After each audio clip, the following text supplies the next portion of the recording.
Willow Older and Deborah Huber, welcome to the conversation today. Thanks, Thank John. you. Lovely to be here. It is a real pleasure to be with both of you. Where are you both joining me from? We're both actually just a couple blocks away from each other in Mill Valley, California. Oh, wonderful, wonderful. I'm in the Salt Lake City area in Utah. My wife is from Southern California. My father's family is from Northern California. We get back there to visit all the time. Lovely, lovely to be back anytime we have the chance. Today it's rather cold here in Utah. I imagine the weather's nice and warm where you're at. Anyways, great to be with you, and I'm excited today to be able to talk with you about your book. Today, I noticed a little book of mindfulness that will change the way you see the world. A fun title, fun book, all about mindfulness, all about mindset, all about the way we view and interact with the world. And we're going to unpack this and explore this together. As we get started, I wanted to share Deborah and Willow's bio with everybody. Deborah has spent her career in creative and management positions in the tech industry, designing and managing the development of digital products. She holds a BA from UC Berkeley and an MA from Stanford University. Willow holds a BA from the University of Vermont and an MA from the Breadloaf School of English at Middlebury College. Willow is an internationally published writer who runs her own editorial services business, including ghostwriting for executive leaders. Now, I could share a whole lot about both of you, including the work that you do with mindfulness work and such, but I'm going to pause there and allow both of you to kind of share a little bit about that background. Gonna go, Willow? Sure. Well, we're thrilled to be here. It's been 2 years, so you're a very busy podcaster, and we love that we were able to get into the queue. Today I noticed is a creative mindfulness practice that we sort of accidentally came up with a little over 8 years ago. And it's based on the transformative power of paying attention. And we started using this three-word prompt today, I noticed, as an invitation for us to pause and slow down and tune in to the little moments all around us. And we started recording them with words and a simple sketch. And all that you said, I think you used the word playful in your introduction, and it's a playful process, it's a playful practice. But it's also pretty profound because this act of simply slowing down and tuning in really gives us space for our awareness to deepen and really for our perspectives to change. And again, we've been doing this for 8 years now, and we have found that today I know helps throw us into the present moment, which allows us to feel grounded and present and calm. So in that sense, it's really quite transformational. And Deb, maybe you want to share a tin from the book. Yeah, just to give you an idea, and I will describe it. This is what we call tins for today, I noticed. And it says, today I noticed that my heart beats quietly all day long, and I rarely even notice. And the images of a little heart and someone off screen saying thank you. And that's just such a good example of how there are things in our lives that go on or are around us that we just don't really pay attention to. And when we stop and do pay attention, we get a chance to, well, for one, experience more gratitude for the little Mhm. things in our life. Yeah. And Deb, we've both talked about, so many times, just this simple practice makes us feel like we are more active participants in our own lives because we are consciously engaging in these little moments. John Kabat-Zinn, the founder of the mindfulness-based stress reduction program, he says the little moments, they aren't little. And we so fully believe that. And when you embrace that idea and start really paying attention to these ordinary moments, there's a chance for them to become sort of extraordinary. And as a result, our lives become richer, more interesting, more memorable, and really something that we can share. And that's one of the many things that we love about this mindfulness practice. Yeah, that's wonderful. And I appreciate the gratitude component to what you're describing. I appreciate the playfulness component to what you're describing. And of course, just the groundedness. Really, I mean, obviously that's important to any mindfulness practice, but just pausing and taking the opportunity to reflect and to ground yourself with where you're at and what some people may see as just the mundane day to day, right? Yes, it could be the mundane day to day. That could be a way to perceive it, but also to just realize that how amazing and how magical is it that we get to experience like all the things that we get to experience in the day to day. How amazing is it, that we get to experience these things? How amazingly precious is it? Uh, how fortunate, how privileged are we to be able to, sit down, at the table and have a meal with our children, on a nightly basis, if that's, something you have the opportunity to do. May And seem complete, may if you seem think of, mundane, it may seem pedestrian, it may seem like something that really doesn't matter. But those little things, they do matter. And if you don't take the time, to think about them, to express gratitude for them, to just sit with them, then man, I mean, this life passes you by before you know it, right?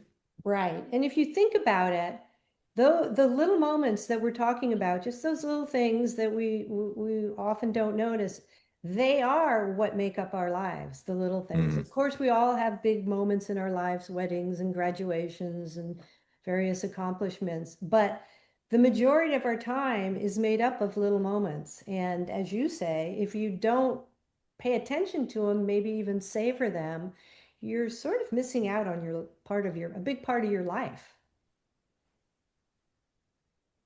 Yeah, absolutely.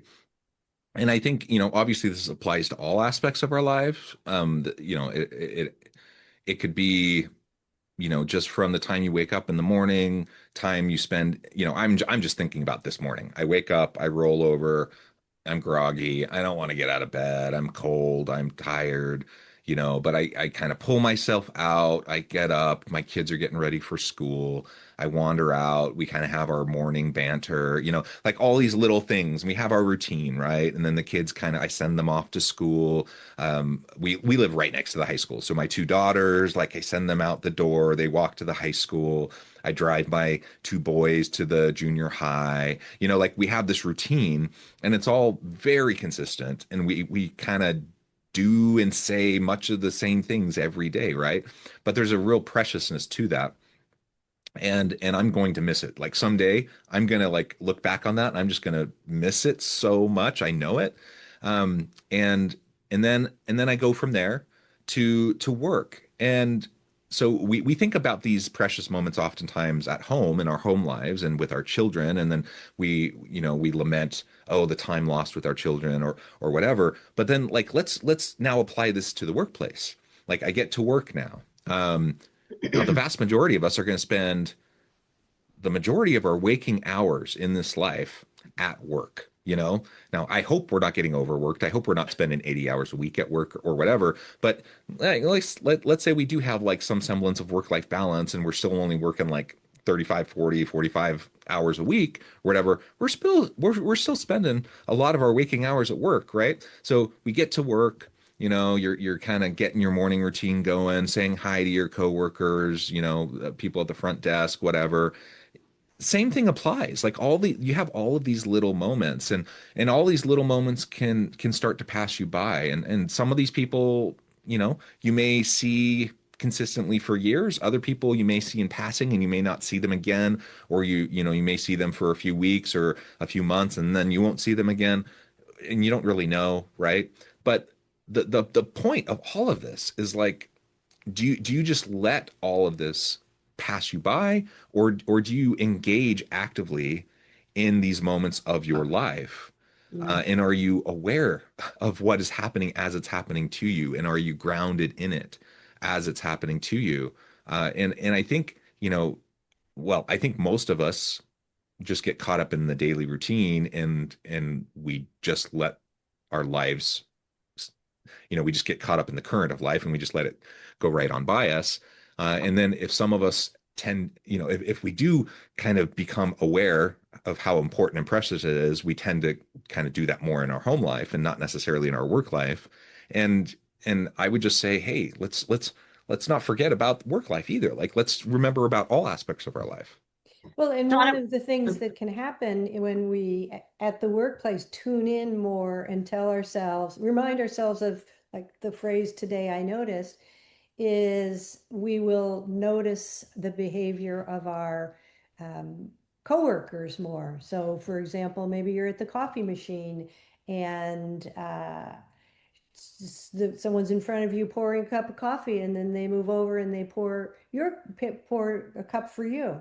You can not think about that and move on, or you can sort of note, oh, Richard that was sort of a nice thing for him to do, instead of just putting the coffee pot back down. And what that does is that makes you feel a little bit more connected to that person and experience more. And that means you're going to experience more compassion and empathy. You're going to Mm. see them for who they are, that in a way that you might not, just sort of working on work projects. and John, let me jump in and just sort of piggyback on that because you said a couple things that really just sparked for me. One thing, a word that just dropped into my head when you were describing your morning routine with your family, and that's the word ritual, right? So when you experience these little moments sort of every day at a regular time and in a regular way, it almost becomes ritualistic. And Mm. that makes it more precious just because it's expected and you do it in a familiar way. So that's a really lovely sort of reframing of the mundane, I think. Mm. But to just expand on today, I noticed and sort of an application for it in the work world, specifically like building the sense of teamwork and connection that Deborah just mentioned. There's so much research now that shows that, the best leaders in this environment are the ones who have these so-called soft skills, right? That they lead with compassion. They know how to listen actively. They have empathy and a fundamental sense of appreciation and respect that they carry through, no matter who they're dealing with, individuals, teams, or even the wider company. I actually don't like to think of these as soft skills. I think they are essential. Because again, research shows that they directly improve morale and productivity and motivation, hiring, retention, you name it. So, what we have discovered and really love sharing because we run workshops with teams and companies that so many of those qualities are strengthened and improved when they fall under the sort of the benefits umbrella of today I noticed. Just to give a concrete example of that, feedback, again, something that Mm. so much research is going on around the importance of feedback and how the giving feedback is really crucial to making people feel seen and valued and motivated. Well, what is feedback? Fundamentally, it starts and ends with noticing, right? I notice someone doing this. I notice someone maybe not doing something that you wanted them to do. But noticing becomes sort of the cornerstone of giving meaningful, concrete feedback that you can then use as a leader to help guide someone, make them feel supported, and really inspire them to bring their best selves to work every single day. Yeah, absolutely. And that feedback, I think, goes hand in hand exactly with what you were just saying. Like I'm noticing, right? So it's not just for me. Like I notice for myself, and I can have that gratitude. I can have that mindful moment. But it goes for my team members. It goes for my colleagues, whether they report to me or not, or I am a colleague with them directly or not. Like just that awareness, like the fact that I care enough Mhm. about you to like be present with you and to notice, and then to care enough to actually share with you, to provide meaningful, constructive, valuable feedback to help you grow. Like that's a big deal. Like a lot of people don't get that, right? Mhm. And especially if I can do it in a way that is um like productive, in a way that is skillful, A lot of people really don't do that. So, that really is an amazing thing to be able to provide that in the workplace. And as a leader, to be able to provide that for your team, to be able Yeah. to have that level of emotional intelligence, that level of empathy. And sorry, I can't remember if it was Deborah, if it was Willow, maybe both of you said it, but to be able to develop this kind of empathy um, is just so essential in this world, in this modern workplace, with all of the distractions, with all of the craziness, with all of the disruption, with all of the complexity that's happening around us. Empathy is essential. Regardless of what someone like Elon Musk might say, that famous quote he said recently, where empathy is like the going to destroy Western civilization, or whatever the quote was, something crazy. Like, no, empathy is essential, and if we don't have empathy, I think all is lost. One, And it, one, one of the ways that in the workplace that today I notice helps with people developing empathy for each other is the creative side of today I notice, which we haven't talked so much about, but the act of remembering something that you noticed and then just doing a simple sketch, no drawing skills required, whatever you can do to express yourself, and then describing it in a sentence or two, mm, creating, as we said, tins. Well, we've had great experiences in our workshops where at the end of the workshop, we have everyone observe something and then sketch it and describe it, and then we share. And it's a very powerful moment when we go around the room and everybody shares their tin, because we start to see each other in new ways. We learn things about people that we didn't know. We learn mhm. about them just by the way they express themselves. And that also is something that really makes people feel connected and again, develop more empathy and compassion for their coworkers to really see a different layer of who they are. And especially in this environment where the work-life balance, I don't know if we have a balance, but I know that's much more blended than it ever has been. Look at Yeah. me, I'm sitting downstairs in my house instead of being at an office. And, there's an example that I love from one of our workshops. We had a participant named Paul, and Paul was a new member of a completely remote team. So this team had never been together in person. Hmm. Hmm. And we got through the workshop, and at the end, we invite everyone to create a tin, to notice something and write and draw about it, and then share. And he shared that he was noticing the stack of unsent wedding invitations sitting on the corner of his desk. And everyone said, "Wait, you're getting married?" Like, they had no idea that this huge part of Yeah. Paul's life was unfolding. But of course, that affects who he is every day, whether he's at work or not at work. And so that sense of connection over something personal in this case really gives people, I think, a better understanding of what might be going on for him emotionally, psychically, logistically on a day-to-day basis. Yeah. And so that illustrates a bigger challenge, I think, in this modern world of distributed work, remote work, hybrid work. Like, how do you do this when people aren't together physically? Like, obviously it can happen, but it can be much more challenging to be present in the moment when you're behind a screen, right? Now, in this story that you just shared, like, thankfully someone noticed, right? Someone noticed this stack of invitations. And so now people could actually be with this colleague in a moment of their life that is so vital, so important, and so, core to, like, who they are in a milestone of their life, right? But a lot of times it just doesn't happen. And a lot of times there aren't those opportunities or those moments for that kind of connection to occur. Um, yeah, like, what kind of advice would you have for a leader, if they're managing a co-located, distributed team, hybrid, remote kind of an environment? Well, Well, uh, Deb, go ahead.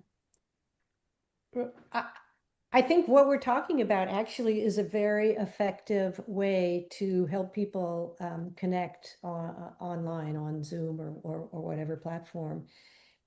As Willow just described that example, but if everybody is sharing something that they noticed that day, inevitably you're going to learn more things about people. I remember we did a workshop in a group of people at a company in Vermont, and we went around the room and shared, and there were people who really noticed how snowy the road Hmm. was and what a Hmm. long drive it was to go anywhere. There were people who noticed that they just love the beauty of the cold, crisp weather, and on and on. So in that moment, by people sharing with us what stands out for them, we learn something about them. So I think that I really do think that is an exercise that anyone can employ and create that feeling of community and connection and the chance to learn more about each other. And again, it starts really with awareness, right? Yeah. The awareness of the importance of pausing to notice. That's if any leader, manager, supervisor or colleague um, could introduce the realization of how important that is for connection, for empathy, for trust, for all of those things that we need to thrive these days. And then do it. Again, I'm going to use that word ritual. We had one team leader who came out of our workshop and said, right, we're going to be doing this every Friday. It's going to be Friday noticing. And that taking that little bit of time, sitting around a table together, or more realistically, some people around a table, some people looking at screens and sharing something that they've noticed. It gives you a really concrete way to connect. And I do want to add that noticing is a very, very natural act. We are all Hmm. noticing things all the time. So there's no need to carve out, a dawn meditation time, in the dark on a pillow with a candle. You simply drop this phrase, today I noticed, into the back of your head, and boom, you're doing it. You are already carrying with you a new level of awareness that gives you the power to think about what you're noticing, to we also have the power to choose what we pay attention to, and I think that's Yeah. something really important to bring up here. So I say happy finds happy and crappy finds crappy, right? So if you're down in the dumps or feeling negative or anxious, whatever it is, you're going to find things that support that point of view. And if you realize that you have the power to shift that, even just a little bit, that's going to help you then find more evidence of things that are good, that are joyful, that are sweet, that are funny as you go about your daily day. Yeah. Yeah. Well, I love that. I love all of this. It's a great reminder to reconnect, to connect to every meaningful, precious moment, to reconnect to each other. Relationships are what it's all about. There's just so much about this life. I mean, life is hard. Like we can't sugarcoat that. Like everyone has to deal with stuff. Life can be really challenging, but there's so much of beauty in this life, and there's so many opportunities we have to help and strengthen and lift each other if we can, you know, point out and identify and notice those beautiful, precious things and support and uplift each other throughout the challenging things that we all have to deal with, right? Whether it's at home, whether it's at work, in our communities, or whatever. So I love the approach. I love the focus, and I really, really appreciate you taking the time to sit down with us to have this conversation today. As we wrap things up, I just wanted to give you a chance to share with the audience how they can connect with you, find out more about your work, where they can find your book, and then give us the final word for today. Great. So I'll jump in and say, so here's our cute little book. Today I noticed a little book of mindfulness that will change the way you see the world is available everywhere, wherever you can buy books, either in person or online. We're very active on Instagram. Our account is today.I.noticed, and we'd love you to follow along and even share some things that you've been noticing. Our website is todayinotice.com. You can find out more about our workshops and more about events and media that we've been up to. And exciting announcement, John. For the first time, you can actually buy Today I Notice designs, merchandise on hats, t-shirts, mugs, bags, whatever you want at threadless.com. We've just launched our Today I Notice store. So hop on over there and check it out. Wonderful, wonderful. Thank you so much again, Willow, Deborah. It's been a real pleasure. I encourage the audience to reach out, to get connected, find out more about what their team can do for you. Check out the book, check out the merch. And as always, I hope everyone can stay healthy and safe, that you can find meaning and purpose at work each and every day. And I hope you all have a great week.